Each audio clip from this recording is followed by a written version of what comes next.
to this very special edition of the KJ Masterclass Live, the show which ensures that you profit from your time spent here with experts, either through the industry insights, information, or simply learning from them. And today we have Carina Ramirez Cahan, and she is the co-founder of the Cobalt Rose company. Welcome to the show, Carina. Thank you, AJ. I appreciate it. You are welcome. You are welcome to the show. You are welcome to India. And I'm sure a lot of people, not just in India, but also across the globe, to many places that this show goes on, also in audio, video, and text. They will understand your story and get a lot of inspiration from your story, and also understand a lot about entrepreneurship. And that is what, we'll be talking about, breaking barriers and embracing new horizons as an entrepreneur.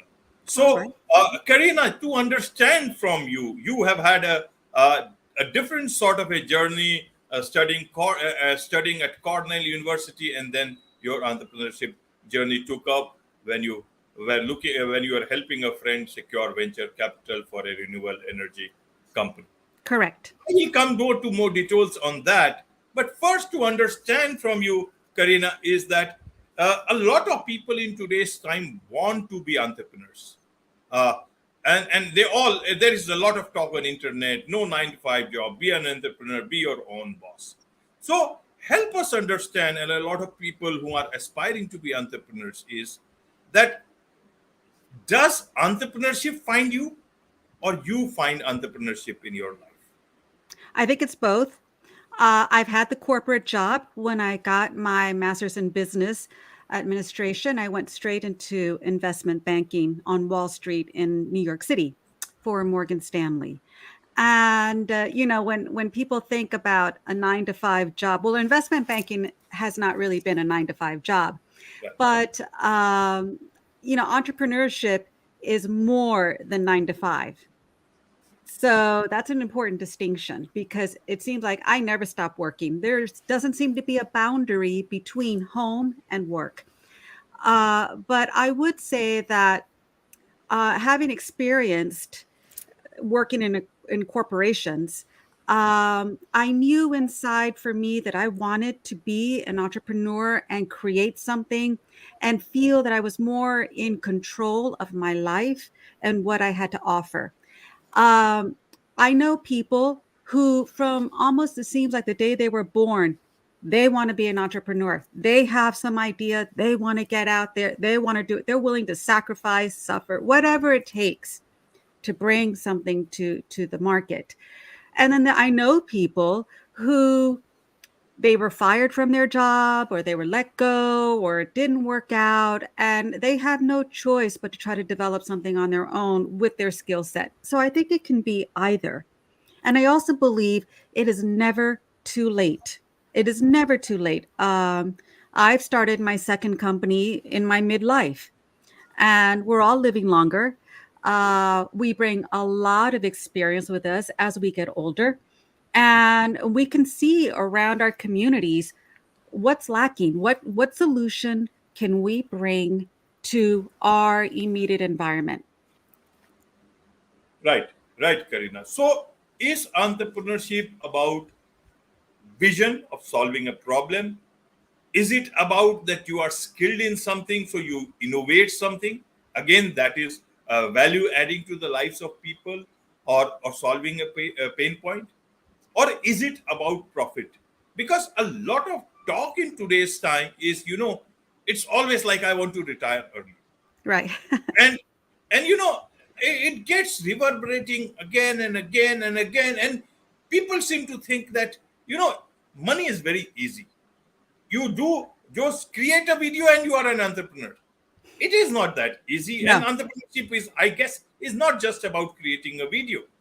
You may Correct. call yourself, if it scales up, and you are in a position to actually employ people. That is where I understand, and entrepreneurship is coming to entrepreneurship, and actually in a true sense. So help us understand your understanding of this, about vision, innovation, and profit, when you look at becoming an entrepreneur and starting with it.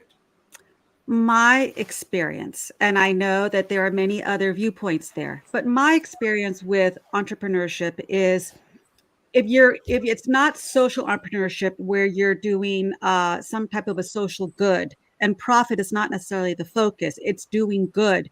That's a completely different mindset and business model, right? I mean, you still have to sustain yourself, but um, when I, the way I see entrepreneurship is there is no get rich quick scheme, really.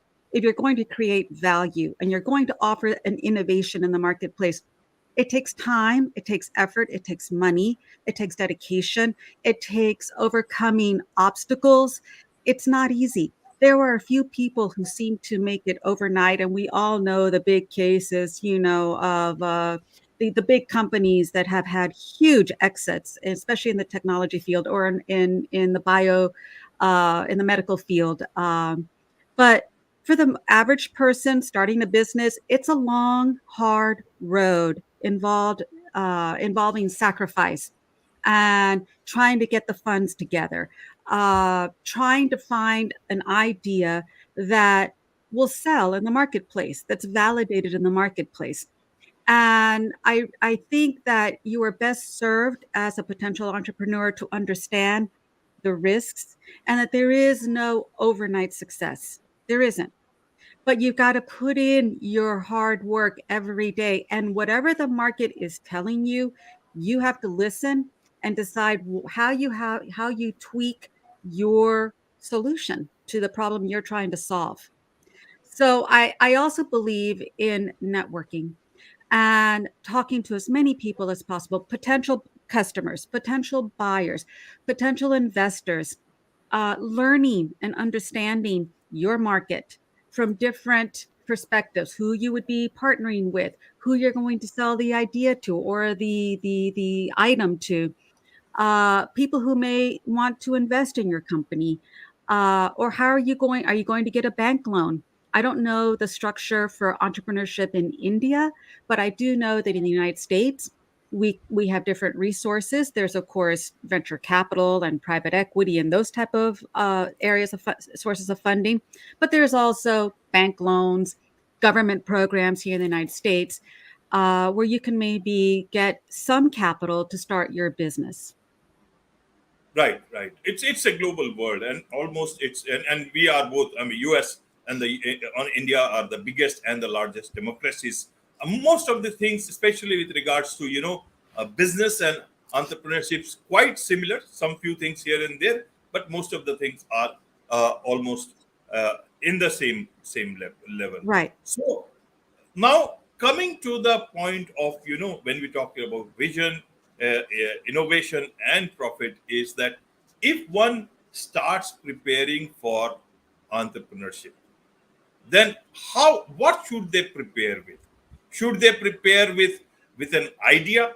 Should they prepare, and does that idea revolve around their skill set, or should it revolve around something that the world is facing?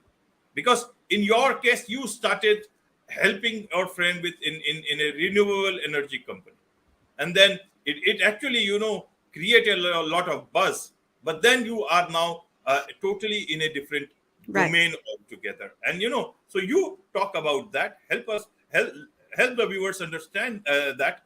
But in terms of preparation, so as an entrepreneur, what do they prepare with if you want to be an entrepreneur? When does this preparation start? Is it Well, yeah, so that is one part. And secondly, along with that, the the role of luck in your entrepreneurship journey, because I used to say earlier on and now also that got to be at the right place at the right time and mix with the right people. How does it work with entrepreneurship? So two three things at the same time, but then since they are so interrelated, I thought, why not ask them together so that you can answer them at your own pace. I think it's 100% luck and 100% work and skill. It really is. You can work hard, hard, hard, hard, hard, and you just don't get the break. But that doesn't mean you don't work hard. You keep working hard because you never know when luck is going to favor you. So preparation is key. And the way I have sustained myself when I think about entrepreneurship, I took classes in entrepreneurship.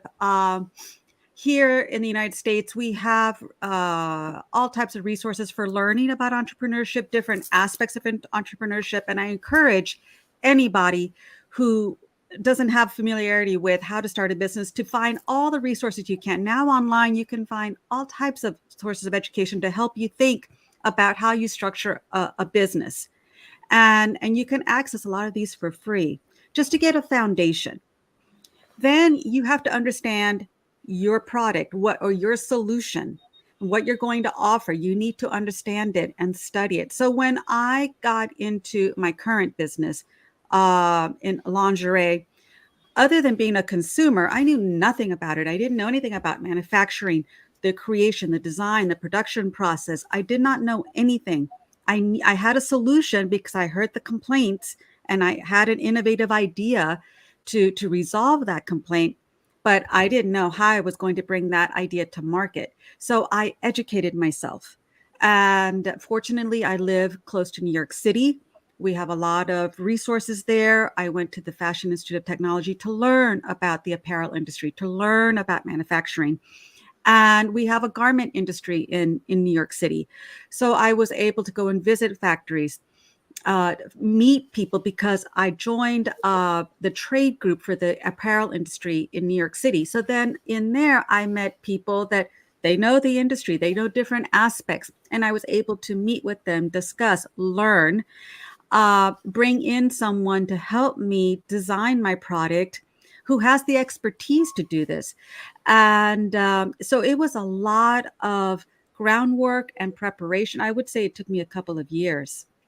And so that's what it required in order to be able to create a product that I felt comfortable selling.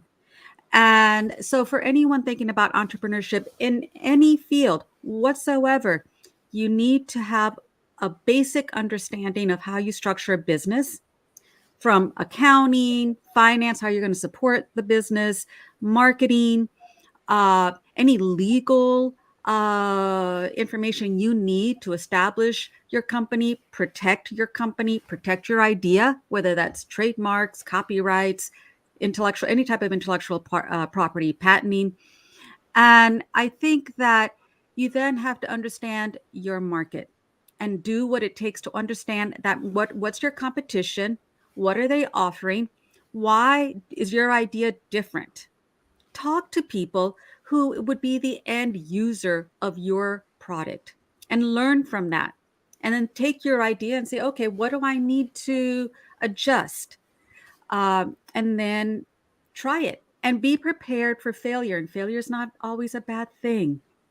Many times Right. people say failure is the path, because then you learn and you adjust and try again. But luck, make no mistake, luck is a big part of it, and it may favor you at some times, it may not. And what do you do when it doesn't? And there's a mindset there that Yes. you have to expect that it's not going to be easy, and you have to expect that you will have obstacles, and then you have to think about how you're going to get through that. Right, right. In fact, I was about to ask you about mindset. You talked about preparation. You talked about luck.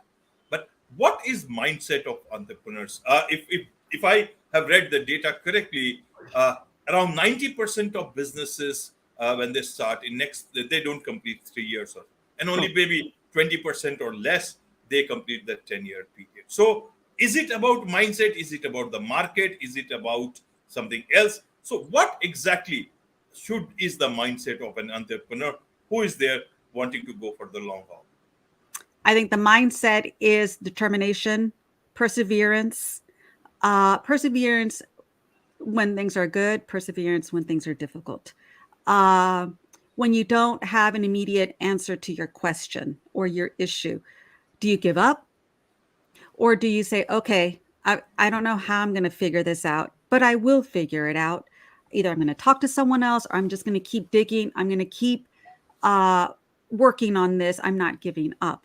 And I think that mindset of not giving up and looking at your obstacles and thinking about how you're going to overcome them and persevering in the face of all of that. I think that's really important. And the other thing is, you may be insecure. You may feel afraid of what you have to do, but you can't let it stop you. I'm not fearless, but I do think I'm courageous, because to me, courage is acting in spite of your fear, or in spite of whatever obstacle is there, you persevere. And it takes courage to do that. And I've learned that. And so I would say that mindset is perseverance and courage, and listening inside to your own inner guidance, in terms of whether do you continue, do you try a different path here? What's your ultimate goal? What's an alternate way to get there if the path you're looking at is not really opening up for you? Right, right. In terms of, you also talk about curiosity. You Yes. know, entrepreneurs should be curious. But you see, the situation is that entrepreneurs are so glued into their businesses and their thoughts, and all, perhaps even trying to work out issues with the investors, that they seldom find that time to get away or look at them, not only their business from a distance, but also recalibrate their thought process, what has been going on into their own minds, and look at the world in the way it is changing. Sometimes they just are not able to do that. So how do you do that with your company, with yourself? And second thing, is that, what do you exactly help us and our audience know more about the Cobalt Rose company? Well, I would say that for me, what has really helped me is mindfulness and meditation, a regular daily practice, because we can get all types of messages coming our way.